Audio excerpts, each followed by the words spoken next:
y, a ver.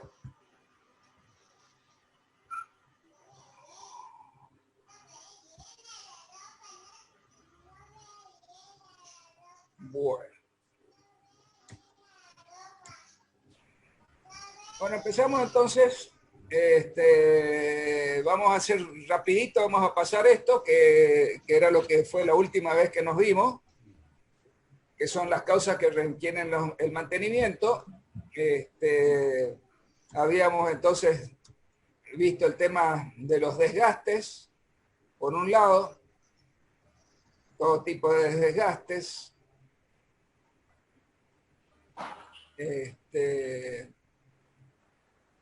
Después pasamos cuáles eran las medidas para disminuir los desgastes. Y después empezamos a hablar sobre el daño y la falla, ¿no es cierto? Acordándonos siempre de que el daño es un defecto que va progresando en el tiempo, que resulta difícil de detectar.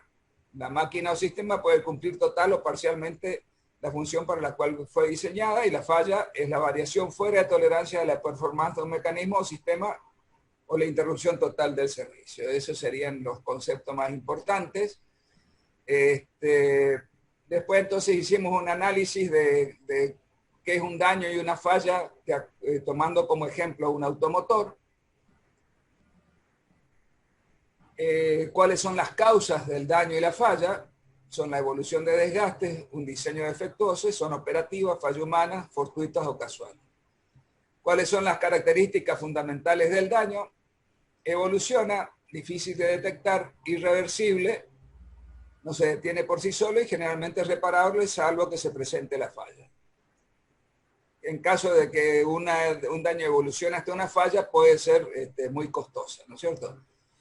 Y en el caso de las fundamentales de la falla, interrumpe el funcionamiento, detección sencilla, pero no así el origen, puede ser total o parcial. En una falla parcial, el equipo puede cumplir su función, pero con dificultad. Después vimos cuál era el concepto de tolerancia al daño. Era que en general las cosas se diseñan con cierta tolerancia al daño, porque si no sería muy difícil poder trabajar, porque siempre va a haber un desgaste o siempre va a aparecer un daño. O sea, cualquier cosa siempre va a sufrir es imposible decir de que algo no va a recibir daño o no va a tener una falla. Es imposible.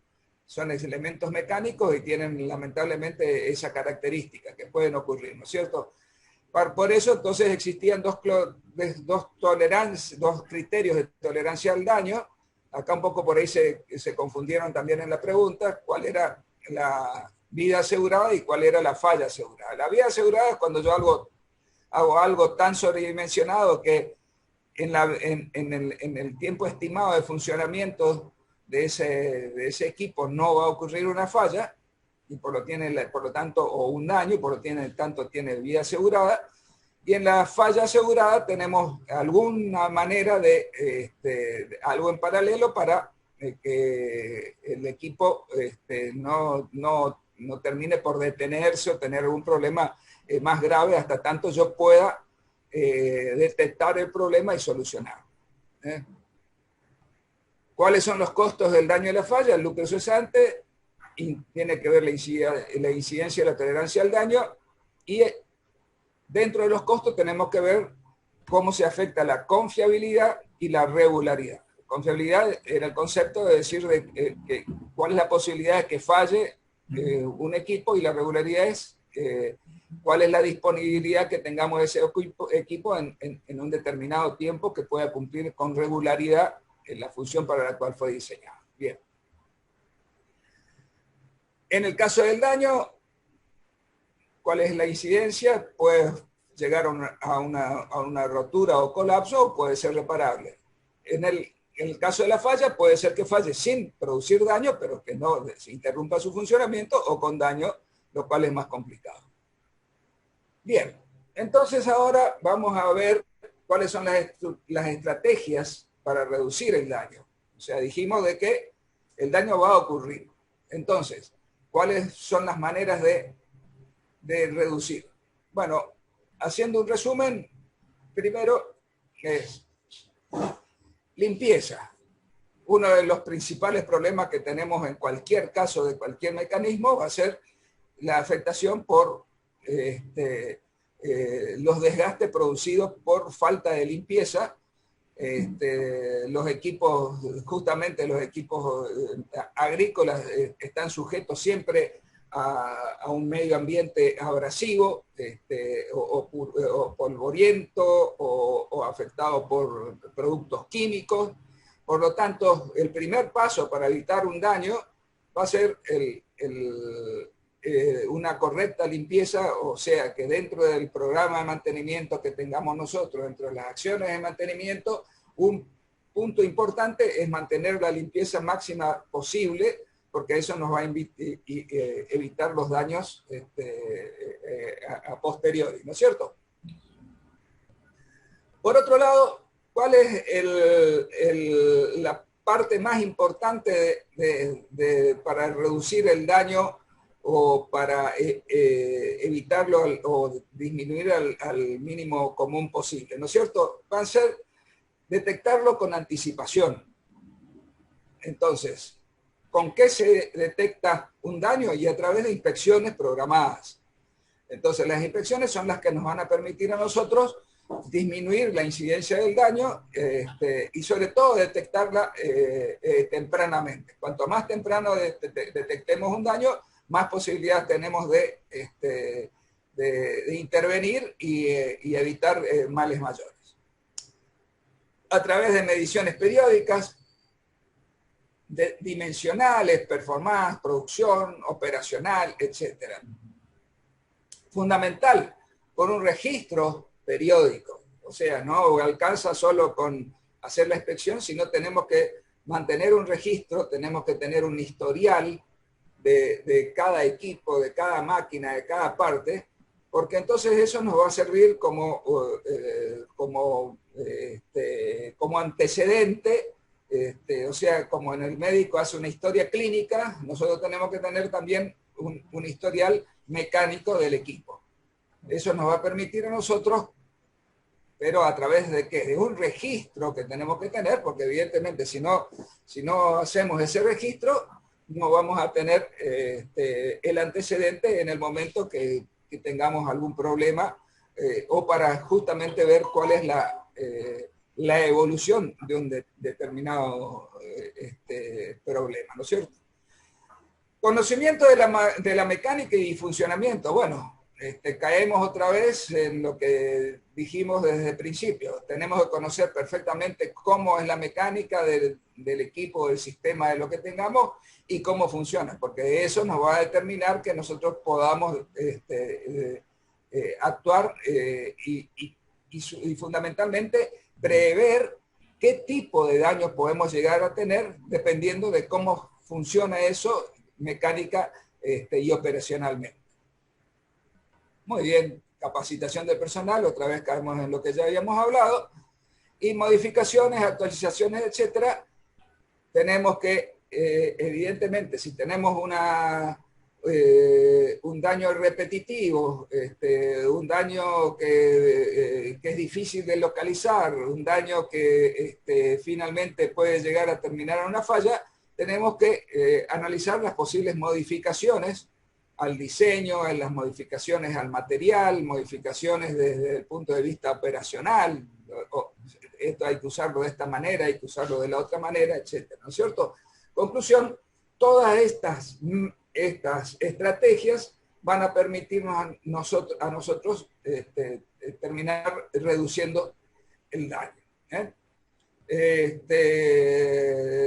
Acuérdense siempre que el concepto del daño es que siempre va a ser difícil de encontrarlo. Por lo tanto, cuanto más información tengamos, cuanto más temprano podamos detectarlo, mayores posibilidades tenemos de evitar los problemas posteriores. ¿Cuáles son las estrategias para prevenir las fallas? Las fallas son difíciles de prevenir. La falla va siempre a ocurrir. El asunto es que ocurra la menor cantidad de veces posible y que tengamos alguna señal antes de que ocurra. ¿Cuál es la más simple? Son mediciones de performance.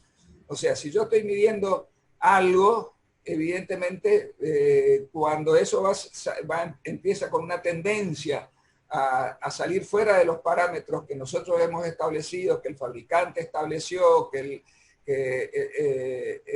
producción estableció, porque producción dice, bueno, tenemos que producir tanto. Bueno, conclusión, a medida que nosotros podamos medir eso, vamos a prevenir la falla. Programas de mantenimiento ajustado al tipo de máquina y a explotación. Esto viene un poquito al punto de que uno debe ajustar el programa los programas de mantenimiento. Hay una costumbre muchas veces de comprar programas enlatados. O sea, uno dice, bueno, compro el programa de mantenimiento tal que anda muy bien o que me propuso, todo eso. Pero esos son programas que están hechos para una determinada condición en un determinado tipo de máquina. Seguramente se aproxima mucho a lo que nosotros tenemos que mantener. Pero las condiciones muchas veces de uso, de explotación, inclusive el simple hecho de la distancia a los centros de producción o la logística que tengamos, todo hacen que no siempre ese tipo de programa termine siendo el mejor programa que tengamos nosotros para aplicar. Entonces, no hay que quedarse solo con el programa, es una muy buena guía, todo eso, pero en la mayoría de los casos hay que ajustarlos a las condiciones propias de lo que nosotros tenemos que mantener.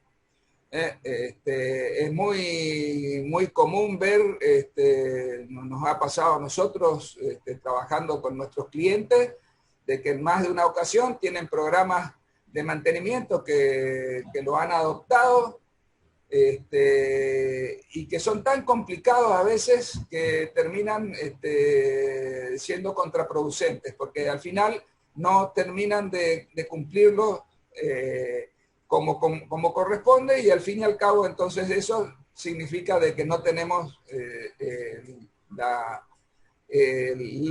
vamos a decir, los beneficios finalmente de un buen programa de mantenimiento. A veces son exageradamente detallistas o tienen demasiadas cuestiones administrativas.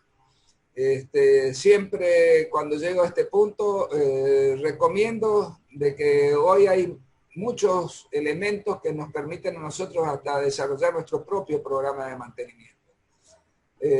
Todo va a depender de la información que nosotros tengamos, y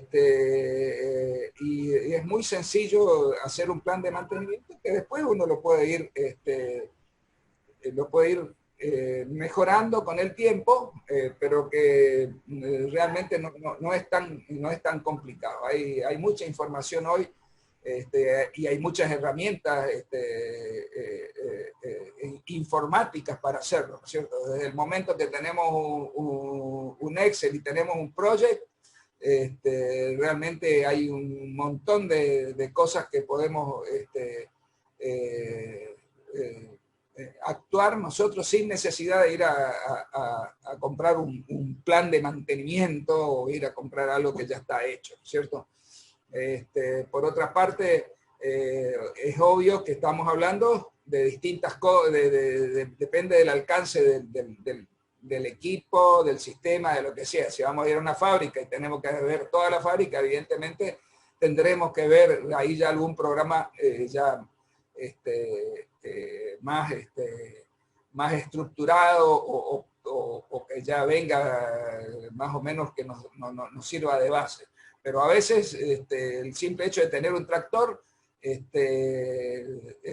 hace que nosotros tengamos que aplicarle un plan de mantenimiento, y ese tractor lo podemos hacer tranquilamente. Estoy hablando del tractor más común, es más, creo que en el primer año que le dimos como trabajo a los muchachos hacer un plan de mantenimiento para una desmalezadora. Y a vos te parece que una desmalezadora es una pavada, y sin embargo, Si uno termina preparándole el plan de mantenimiento para eso, se da cuenta de que hay un montón de acciones que hay que hacerlas, que hay que tenerlas previstas y que van a hacer que esa desmalezadora finalmente cumpla la función en el tiempo y en el momento que nosotros necesitamos, con la confiabilidad, con la regularidad y con la seguridad. Esos son los tres conceptos que tenemos que tener siempre tener presente para, para el tema del mantenimiento, ¿no es cierto? Bueno, y finalmente capacitación del personal de producción, nos caemos otra vez en lo que veníamos hablando. Entonces, vamos a empezar por analizar la primera acción que nosotros tenemos que hacer en mantenimiento. Las acciones van a partir siempre de dos fuentes. O una va a ser una inspección, o la otra fuente va a ser directamente parte del operario, o parte de mantenimiento, alguien que vio algo, la máquina no funciona, la máquina no anda, la máquina tiene tal problema, etc. O sea, vamos a partir siempre las acciones de mantenimiento van a partir de dos fuentes. O una inspección que se está haciendo, que va a determinar entonces qué hay que hacer, o simplemente un informe de un operador o de alguien de mantenimiento que descubrió fortuitamente un problema y que lo tiene que resolver. Por lo tanto, las inspecciones pasan a ser vamos a decir, el corazón de lo que es el mantenimiento, el punto más importante, porque son la herramienta, como dice acá, para la toma de decisiones. Pues dan la información en forma continua, sistemática, o sea, ¿qué quiere decir continua? Y bueno, que si yo estoy haciendo un plan de inspecciones y estoy haciendo las inspecciones, continuamente voy a tener información. Sistemática, ¿por qué? Porque me obliga a ese tipo de inspección, me va a obligar a mí en determinados ciclos, tiempos, lo que fuera la medida que nosotros tomemos para hacer una inspección, nos va a estar dando en forma sistemática cómo hacerlo y permanentemente al día, ¿no es cierto? ¿Qué tipo de inspecciones vamos a tener? Las de rutina, obviamente es la que yo estoy refiriendo a, tenemos un programa que va a decir cada tanto ustedes tienen que hacer tal cosa, tal otra, tal otra, tal otra. Las de reacondicionamiento, bueno, en un momento determinado, cuando se interviene un equipo, ese tipo de tarea de reacondicionamiento genera una inspección adicional que va a determinar más en profundidad lo que tenemos que hacer para recuperar un determinado equipo. Y por oportunidad, y bueno, como siempre decimos, bueno, esto va a estar parado por 2 semanas porque no hay algodón. Bien.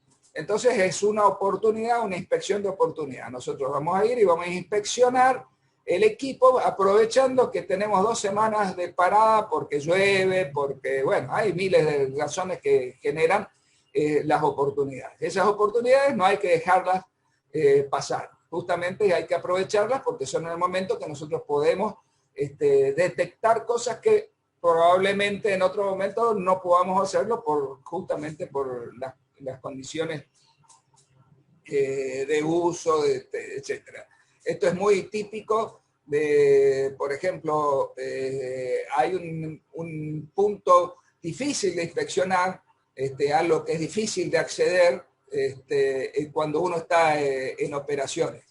Pero si tiene que estar parado un determinado tiempo, o sea, si para llegar a un determinado punto, que es crítico, pero que resulta que le lleva 4 horas desarmar para llegar, bien, en este momento es la oportunidad de desarmar eso y poder llegar a ese punto crítico y verificar si está todo bien, si hace falta alguna acción de mantenimiento, y entonces nos permite a nosotros actuar en tiempo y forma y evitar una cosa que más adelante nos puede embromar. Entonces, vamos a mirar. Acá le robamos una ficha de inspección a uno de nuestros clientes. Por favor, no le cuenten que se le robamos. Pero simplemente para ver un poquito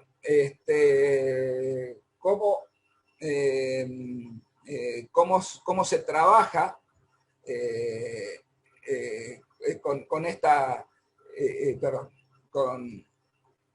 con este tipo de inspecciones. Por ejemplo, este es un caso de una bomba centrífuga, o sea, algo bastante simple. Entonces, si ustedes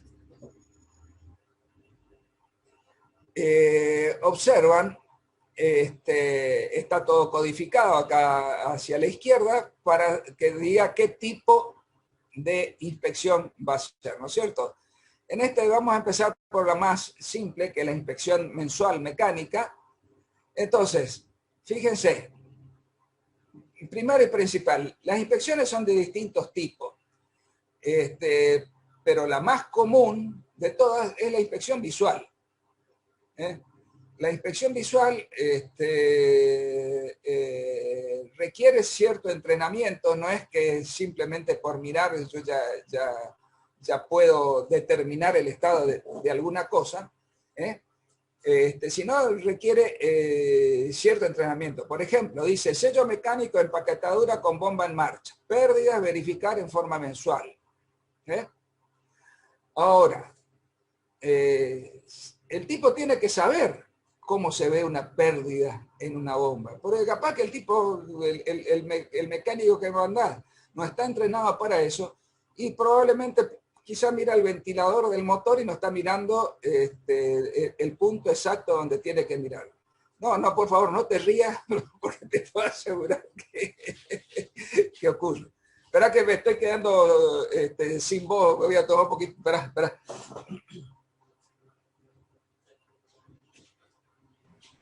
Bueno, ahí justamente eso suele pasar cuando lo mandás al de producción, de decir, haceme la gauchada, fíjate tu bomba, y si te puede pasar que el tipo sepa como no sepa nada de mecánica, así que uno de los dos o sabe demasiado y te canta la justa, o no sabe nada y te manda a hacer un laburo que no tiene nada que ver con lo que... Así que ya saben cómo viene la mano esta.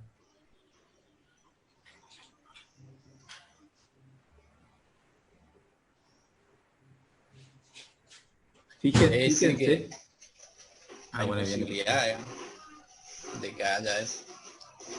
Claro, bueno, por eso hay que mantenerlo a los muchachos sabiendo un poco por lo menos de mecánica, por lo menos que miren donde tengan que mirar. Ah.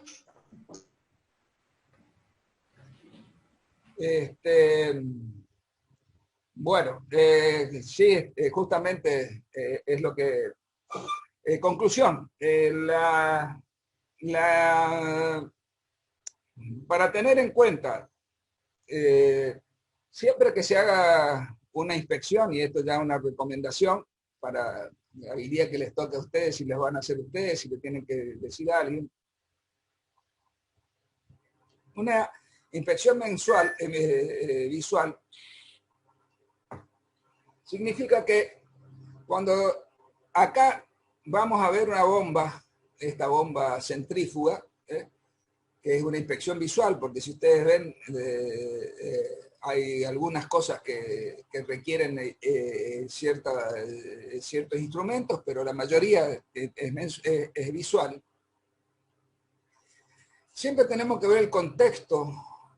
Entonces, ¿qué es ese contexto? Nosotros entramos a ver esta bomba mecánica centrífuga que está ubicado en un lugar cerrado, etcétera, etcétera, etcétera.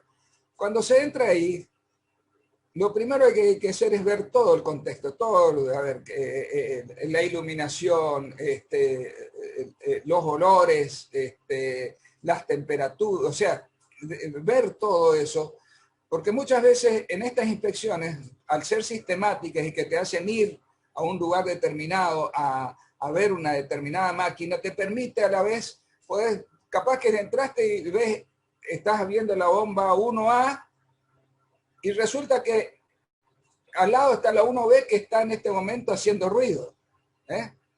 Entonces, sí, yo fui a ver la bomba 1A porque el programa de mantenimiento dice verificar bomba 1A de acuerdo a planilla mensual, bla, bla, bla. Pero si al lado en ese momento hay otra bomba que está haciendo ruido, o hay un ventilador con correas y las correas están cortadas, etcétera, etcétera, etcétera, todas esas cosas hay que tener en cuenta. Entonces, insisto, la inspección visual, que parece tan pava, tan pavota, en pocas palabras, bien aplicada, bien llevada adelante, nos permite a nosotros prevenir muchísimas cosas, mucho más de lo que uno se imagina. Entonces, insisto, esta parte de entrenamiento para una inspección es importante. El tipo que va a hacer tiene que saber lo que tiene que ir a mirar, cómo tiene que mirar, y no solo eso, sino que además tiene que mirar el contexto, el alrededor, a ver todas esas cosas, porque todas esas cosas nos pueden llegar a servir para solucionar otras cosas que quizás no tienen nada que ver con exactamente la operación que estás haciendo en ese momento. Como ustedes pueden ver, en la inspección mensual está estimado inclusive cuánto tiempo va a llevar la inspección. Acá con un cuarto de hora es suficiente para verificar mensualmente cómo está la bomba.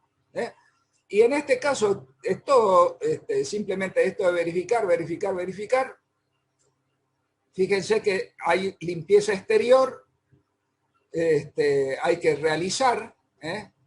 ¿Eso qué significa? Bueno, que justamente una vez por mes por lo menos hay que limpiar la bomba, obviamente exteriormente, ¿no es cierto? Y fijación y anclaje. Una de las cosas más comunes que ocurre en todos estos equipos es precisamente la fijación y anclaje. Hay muchos problemas, muchas veces de instalaciones iniciales mal hechas, que terminan siendo muy contraproducente a la larga, ¿no es cierto? Porque una cosa que no está bien fijada, no está bien anclada como corresponde, genera, por ejemplo, en una bomba, problemas en los acoples porque empieza a vibrar, porque empieza a desalinearse, se desalinea, se embroma el eje, los rodamientos, etcétera, etcétera, etcétera. O sea que, fíjense que esto que es tan sencillito parece, no es tanto si vamos al caso. Si vamos un poquitito disculpe. Sí. Ahí donde dice estado cubre ventilador, ¿qué dice abajo en R? Verificar y después. ¿Perdón? Abajo. ¿El cubre ventilador? Verificar y abajo, ¿qué dice? No se entiende muy bien. No se entiende, ¿no? Realizar, dice. Pero lo que no está especificado es qué trabajo se hace en el cubre ventilador, que yo supongo que entra dentro de lo que es la limpieza, porque el cubre ventilador al fin y al cabo es la tapa del motor, el que va atrás. Lo típico es que se llena de pelusa, se llena de polvo, de mugre y obviamente no tiene ventilación el motor. Eso acarrea después por una acumulación de mugre que se recalienta el motor. Es muy común justamente lo que nosotros que trabajamos mucho con el tema de desmotadoras, es muy común recomendarles continuamente a los encargados de mantenimiento que mantengan limpio precisamente la refrigeración del motor, porque tiene muchos problemas de que se queman los motores y se queman en realidad por falta de limpieza. O sea, no es por sobrecarga, no es por nada, simplemente que no lo limpian, se tapan la refrigeración y como acá vivimos como en Tierra del Fuego con 10 grados bajo cero,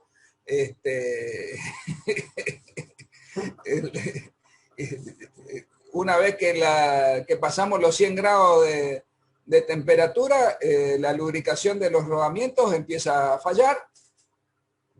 Y una vez que falla, y para colmo, normalmente, sobre todo en los motores, la lubricación es la inicial que tiene el rodamiento y que no se vuelve a tocar hasta que no se cambia el rodamiento.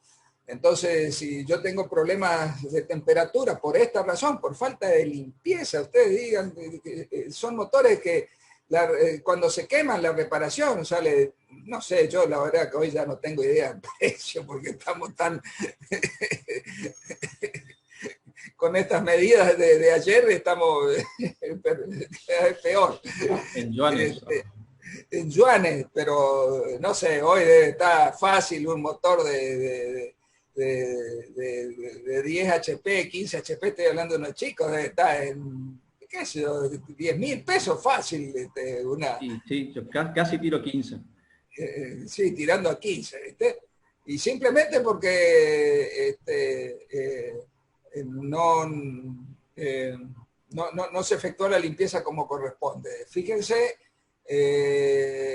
que se acuerdan que yo les conté de una desmotadora que me habían pedido para hacerle un estudio de cómo disminuir la falla, y que la principal recomendación fue que tenía que por lo menos parar un día por semana y hacer la limpieza completa, sacar toda la fibra, los palos, todas las cosas esas, y con eso solo, o sea, se perdía mucho menos por la producción, por el hecho de parar un día o medio día, en realidad era medio turno, ni siquiera era un día, pero con medio turno era suficiente para mantener limpio todo eso y evitar todos los otros inconvenientes que ocurrían después.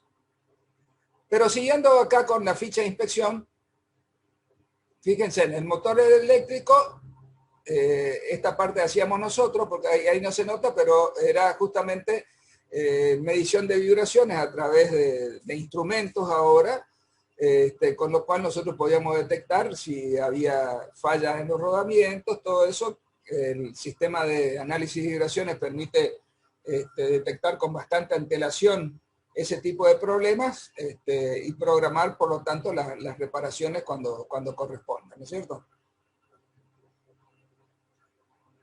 Fíjense, la parte eléctrica es cuatrimestral. ¿Y qué tienen que hacer con esa parte? Y bueno, tienen que hacer las limpiezas, calibraciones, retorquear conexiones, o sea, una instalación eléctrica correctamente ejecutada hace que nos permita a nosotros, con solo cada 4 meses, hacer una verificación e impedir que tengamos también un problema eléctrico, ¿no es cierto? En este caso, inclusive, prácticamente en la mayoría de las empresas se hace una vez o 2 veces por año las verificaciones por termografía.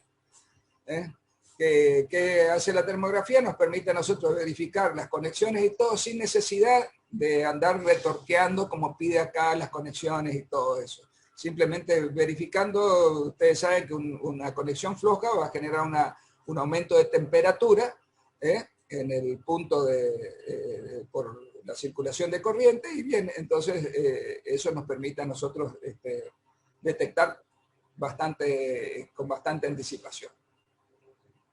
Fíjense, ahora vamos a pasar a otra ficha de inspección un poco más elaborada. ¿Por qué? Porque ya la máquina que vamos a ver ahora es una máquina que evidentemente es bastante más compleja, ¿no es cierto?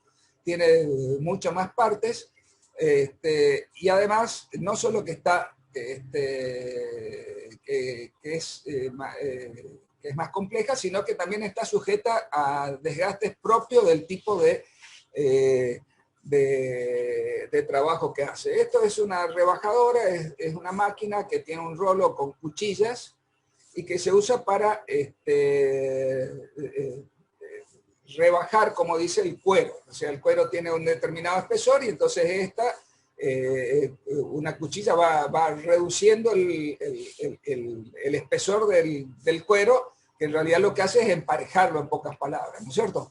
O sea, el cuero después de curtido, evidentemente el animal no te sale con todo parejito, ¿no?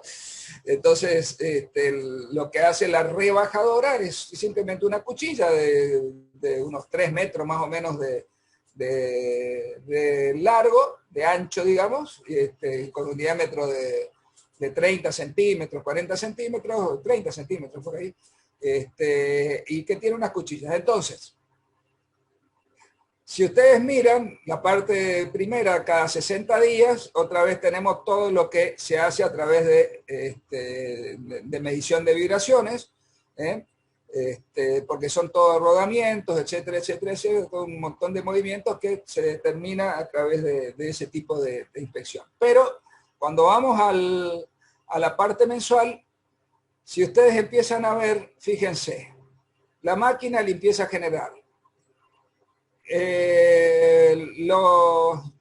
Fíjense, ya acá ya le da, perdón, acá en los álabes del rolo Aventor es un rolo que sopla, digamos, para sacar los restos de la ¿cómo es? Los restos de cuero, ya les da hasta una medida. Le dice verificar entre álabe y cuchilla que haya entre 0,2 y 0,5 milímetros de distancia. O sea, ella le está dando, como ¿se acuerdan cuando dijimos de los desgastes al principio, que hay que hacer distintas mediciones? Bueno, acá ya le está dando un valor preciso que tiene que medir para verificar que eso está dentro de los valores aceptables, ¿no? Bien, después viene limpieza, estado general, pérdidas de aceite, bien, hay un montón de cosas, pero también, fíjense, presión. Estas máquinas trabajan todo con motores hidráulicos, y no solo con motores hidráulicos para generar el movimiento de los distintos rolos que tiene para llevar el cuero hacia las cuchillas, sino también trabajan como una prensa, o sea, hacen la fuerza para que el cuero pase y termine siendo rebajado, digamos. Bueno, entonces acá se está midiendo la performance, 45 bar con mesa abierta, 20 bar con etcétera, el tensor de cada cosa tiene su valor y está indicado como corresponde. Bien, conclusión, volviendo al principio de lo que habíamos hablado, las inspecciones nos van a permitir, como ustedes pudieron ver en la ficha, tener la información en forma continua, sistemática y permanentemente al día.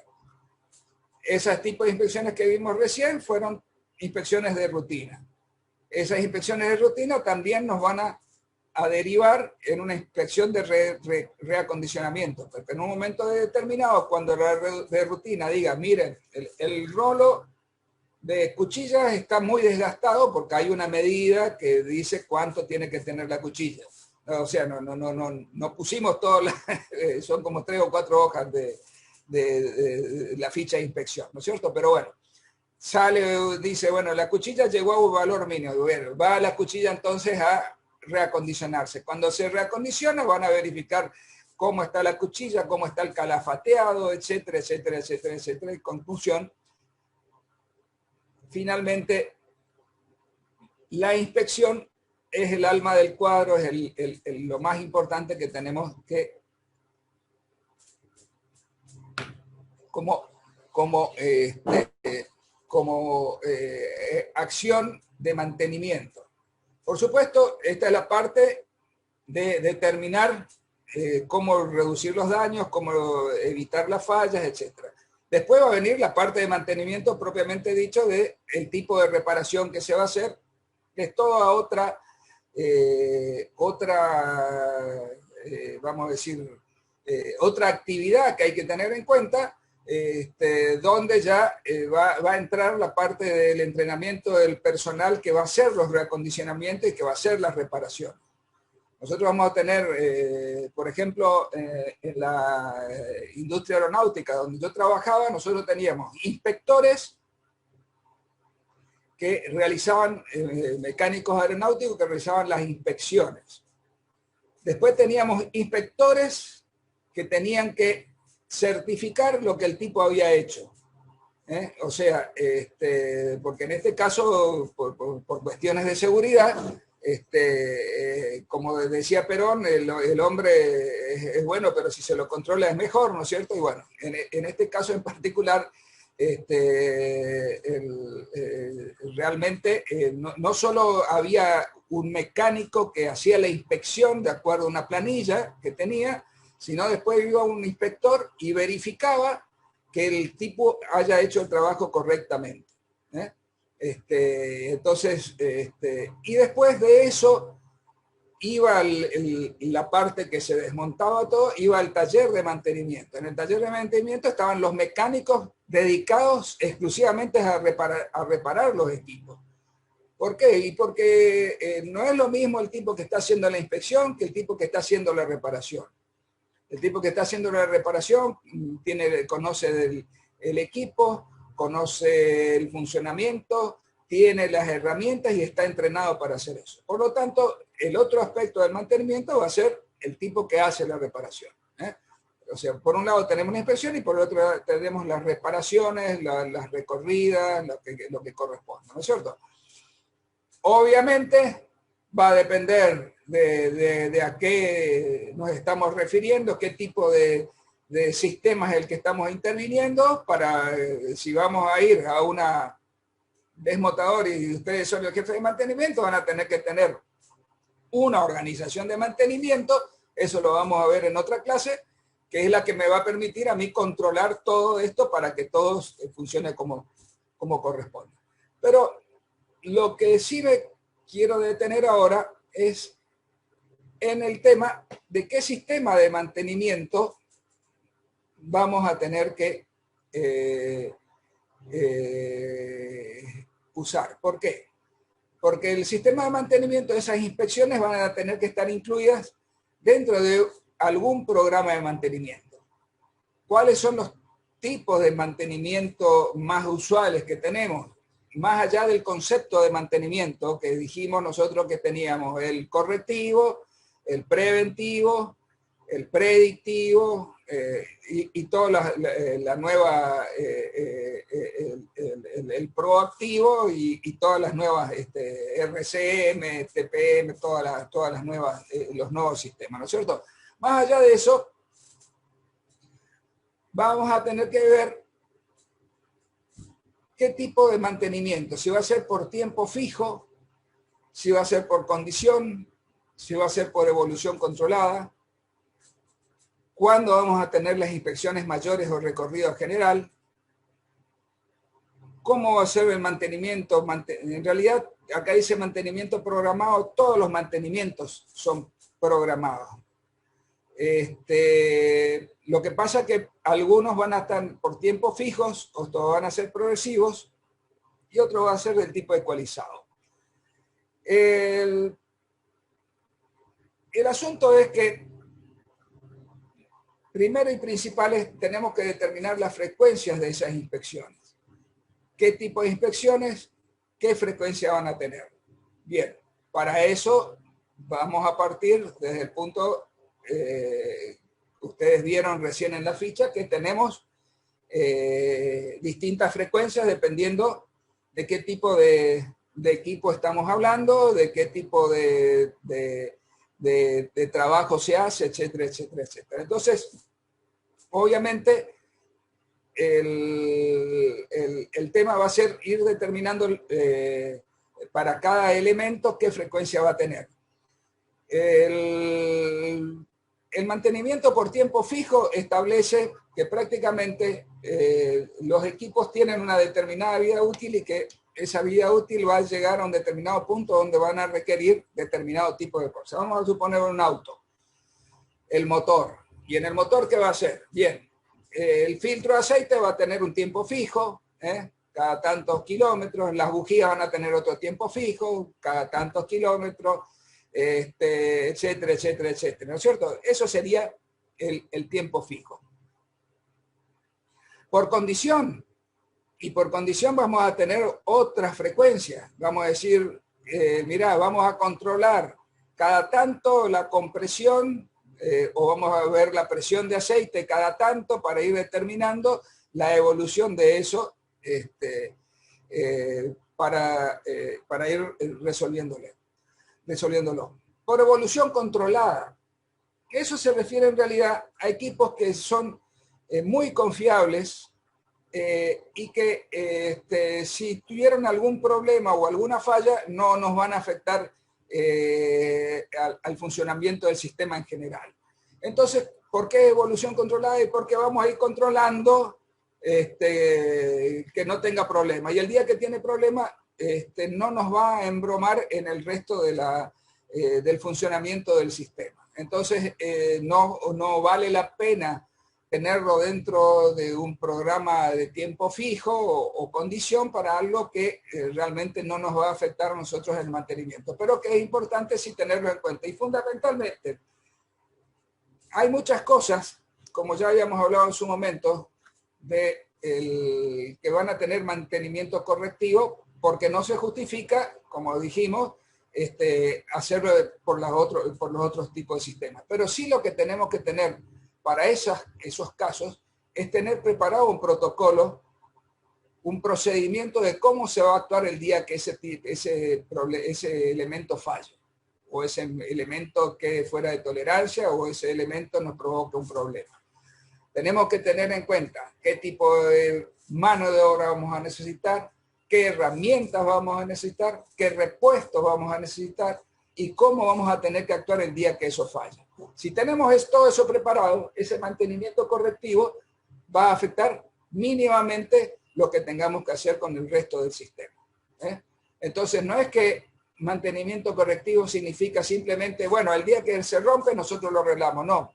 Si el día que se rompe y queremos ir a arreglar y resulta que no tenemos el eje, no tenemos el rodamiento, no tenemos la correa o no tenemos no sé qué cosa, lo que corresponde a eso, eso se convierte en un problema grave.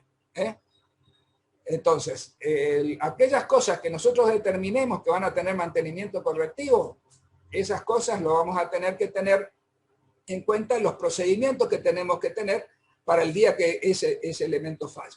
Porque entonces no nos va a sorprender y nos va a permitir actuar en consecuencia y en el momento correcto. Así que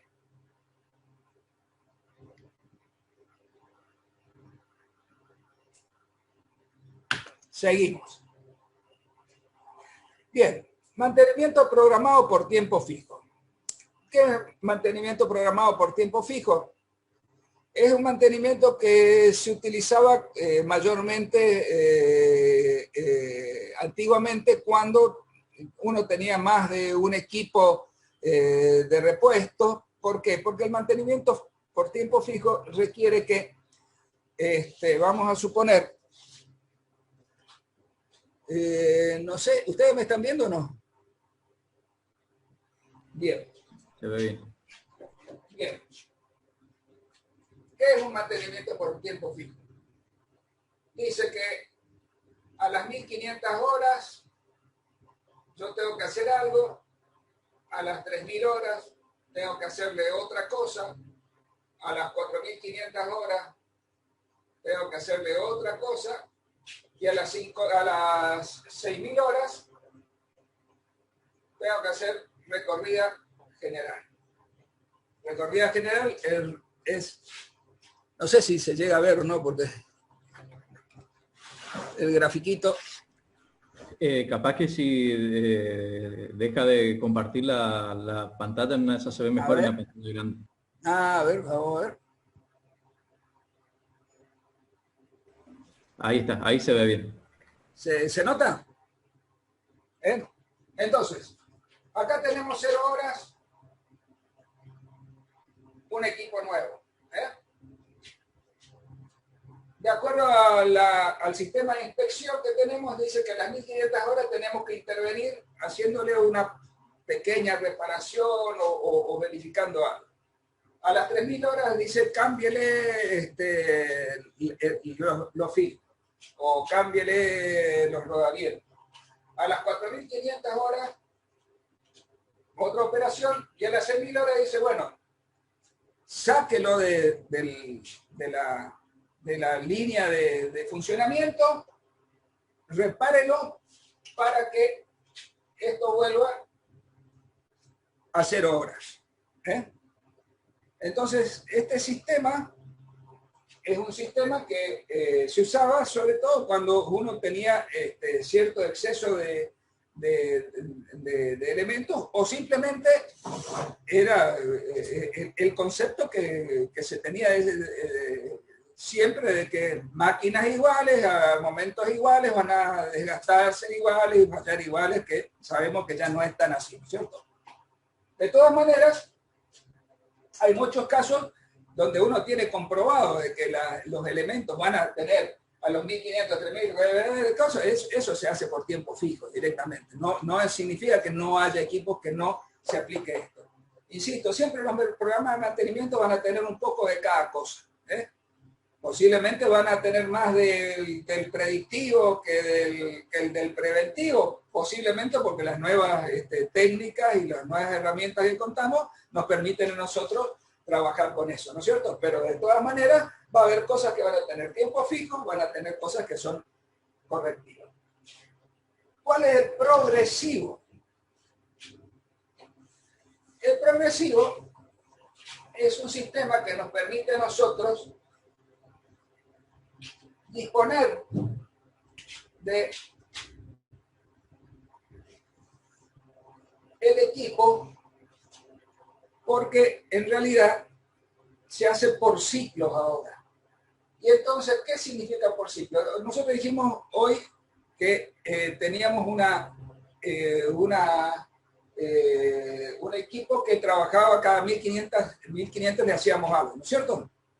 Bien, entonces acá tengo 1.500, acá tengo 3.000, acá tengo 4.500, y suponiendo que a las 6.000 se cumpliría el ciclo. Bien. El progresivo es un sistema por el cual yo hago un poco del 1.500 a las 750 horas. Acá hago del 1.500, hago de 750 horas, o sea, ya tengo menos para hacer, pero ya hago algo de las 3.000 horas. Se va haciendo un poco de cada cosa en periodos más cortos. Al hacerlo un poco de cada cosa en periodos más cortos, el equipo no está parado o está parado lo mínimo posible. De tal manera que cuando yo llego al final, a las 6.000 horas, se hizo completo el trabajo de recuperación del equipo y otra vez empieza el ciclo. Eso es un mantenimiento progresivo, un mantenimiento que se va haciendo un poco de cada cosa en elementos, en cada operación de mantenimiento. No es como el otro que vuelve a hacer horas, no, lo vas manteniendo a medida que va pasando el tiempo, para que las condiciones sean iguales siempre. Si yo logro además que el tiempo que me lleva a hacer cada una de estas operaciones es similar, o sea, vamos a suponer, cada operación de esa me lleva 10 horas, 15 horas, etcétera, por decir un número cualquiera, eso además de progresivo es ecualizado. O sea, es todo igual. Por eso se llama ecualizado. Es un sistema que a veces requiere más carga de mantenimiento, porque si bien son más pequeñas las operaciones se tienen que hacer todas juntas y asegurarse de que se las haga bien, porque si no, no aseguro la confiabilidad del equipo. Porque si yo estoy haciendo esto y dejo de hacer una cosa porque no me alcanza el tiempo, porque ya tengo que poner en servicio, y entonces, bueno, si anda, igual anda. Sí, anda igual. Pero si yo no le hago el trabajo que corresponde, no estoy asegurando la confiabilidad. entonces requieren mayor cantidad de mano de obra.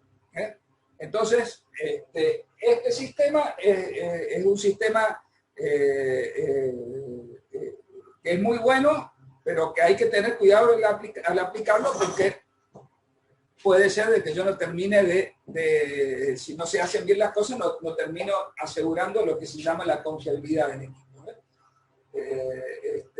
Nosotros tenemos que tratar siempre de cumplir con la filosofía o con o la manera que se hizo como se proyectó, vamos a decir, el tipo de mantenimiento que estamos aplicando.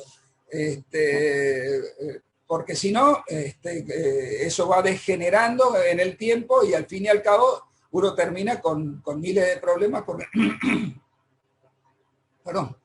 porque no se termina de cumplir con el programa como estaba previsto. Por supuesto, los programas tienen que ser revisados continuamente. Siempre tenemos que estar ajustándolos porque nos permite a nosotros ir aprovechando la experiencia a lo largo del tiempo. Insisto, como le dije al principio, un programa enlatado es un programa que a veces nos restringe mucho en la aplicación y en aprovechar las cosas que nosotros vamos aprendiendo a lo largo del tiempo. Así que, bueno, yo creo, a ver si me quedaba más.